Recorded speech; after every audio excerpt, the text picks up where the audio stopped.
পুরুষ মৌমাছি মিলনের পর মারা যায়, কারণ এটি তাদের প্রজনন প্রক্রিয়ার একটি অংশ। যখন একটি পুরুষ মৌমাছি রানীর সঙ্গে মিলিত হয়, তখন সে তার সম্পূর্ণ জননাঙ্গ রানীর শরীরে প্রবেশ করিয়ে দেয়, যা তার দেহ থেকে আলাদা হয়ে যায়।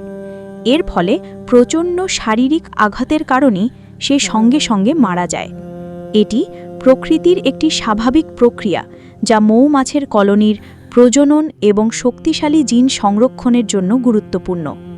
শুধুমাত্র সবচেয়ে শক্তিশালী এবং সুস্থ পুরুষ মৌমাছিরাই রানীর সঙ্গে মিলিত হতে পারে, তাই এটি প্রাকৃতিক নির্বাচনকে উন্নত করে।